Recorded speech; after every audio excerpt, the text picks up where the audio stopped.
continue de mettre dans la tête des Africains que l'État c'est le problème, la solution c'est le marché. Mais quel marché? Que vendons-nous? À quel prix? À qui? Et nous-mêmes, que consommons-nous? Et avons-nous une pensée politique, économique à nous?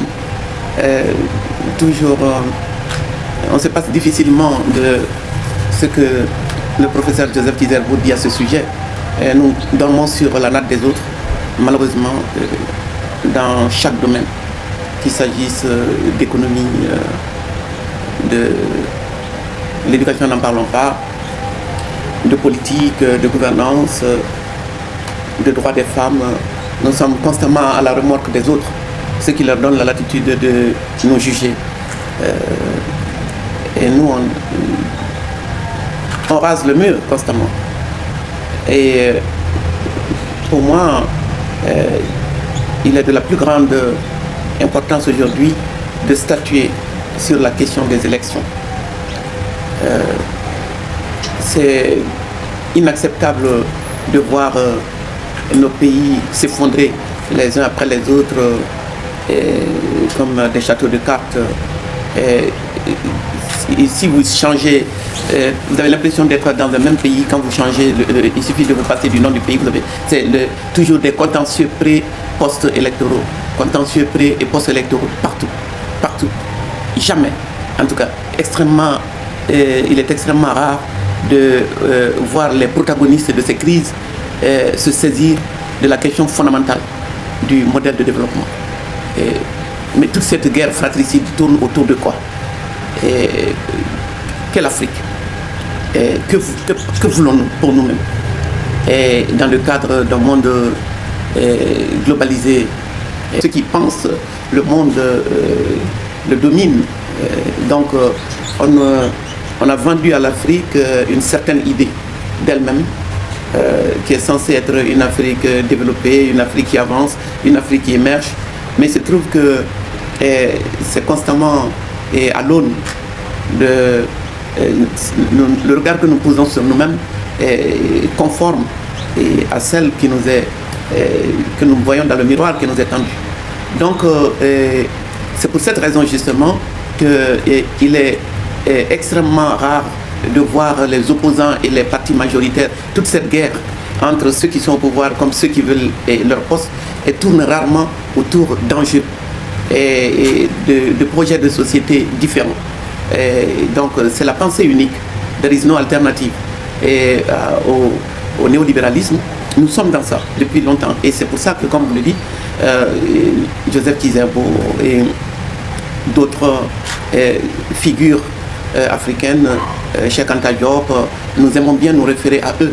Mais difficilement, il est extrêmement difficile de prendre en charge les voies qu'ils ont tracées. Et d'autant plus que le nerf de la guerre, par l'argent on nous tient.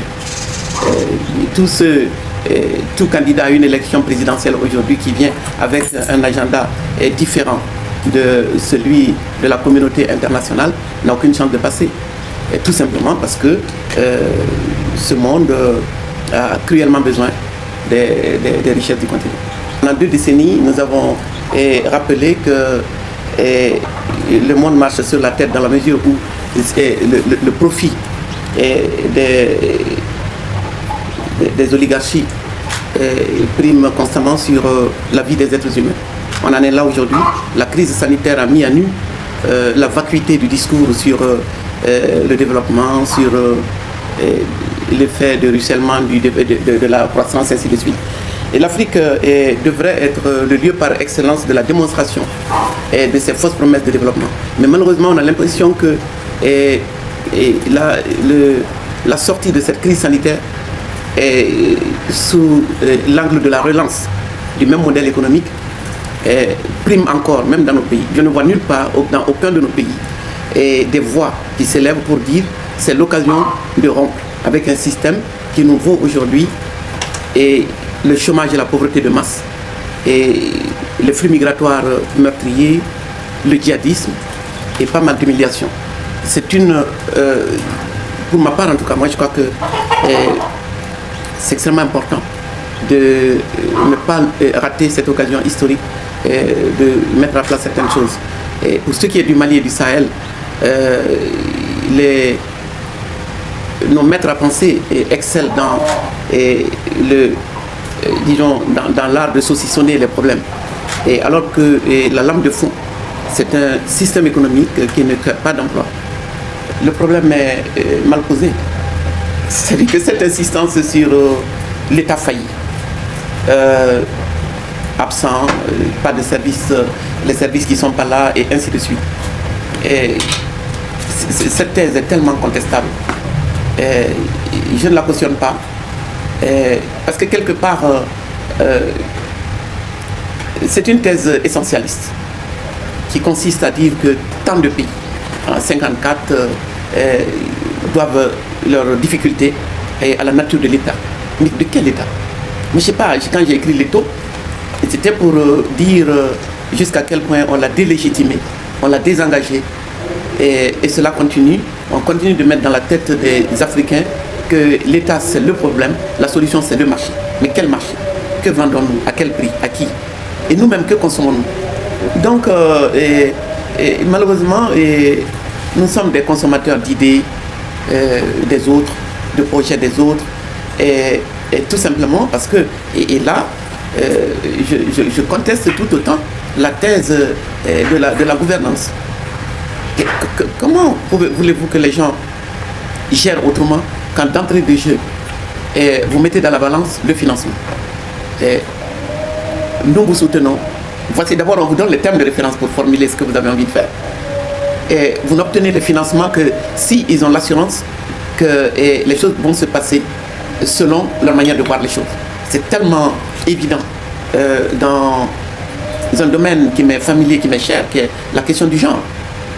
Et comment pouvez-vous imaginer d'un 8 mars à l'autre, et dans des pays comme les nôtres, que les femmes récitent la même leçon de leadership féminin, égalité homme-femme, que sais-je encore, émergence, entrepreneuriat, ainsi de suite. Moi, je veux bien. Mais quand, en 8 ans, dans la bande sahélienne, dans ces pays qui sont aujourd'hui mis en danger par l'approche sécuritariste des Occidentaux, comment les femmes peuvent ne pas avoir leur mot à dire? Les questions fondamentales qui engagent leur destin sont occultées. Et on leur demande seulement, il y a un agenda, on est content, c'est la fête, et on endosse l'uniforme, et puis après, on se pose la même question que les occidentales. Est-ce que nos maris vont s'impliquer dans les travaux domestiques? Et des questions qui ont certainement leur importance. Mais quand vous avez, vous avez enregistré en 8 ans et des milliers de victimes, dont des femmes, des enfants, quand nous savons que les 2 tiers de notre pays est aujourd'hui sous pression, sous tension, que l'avenir est si incertain, les femmes devraient pouvoir se poser d'autres questions que de réciter les leçons que les bailleurs ont envie d'entendre. C'est pour ça que moi, ça ne date pas d'aujourd'hui. Je dis j'ai pas envie d'être l'égal des hommes,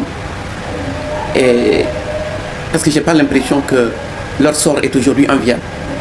À quelque niveau qu'on se situe, dirigeant ou pas dirigeant. Je crois que les Africains sont humiliés pour différentes raisons. Le leadership féminin n'a pas démontré la différence. Et je peux prendre un certain nombre de pays où des femmes ont été à des postes importants, mais au résultat, quand je considère le bilan, je ne vois pas de différence. Il n'y a même pas de solidarité entre nous. Donc l'égalité, le leadership, la parité. Alors, on nous a enfermés dans, disons, si ce n'est pas des faux défis, pour l'instant, pour moi, ce n'est pas la priorité.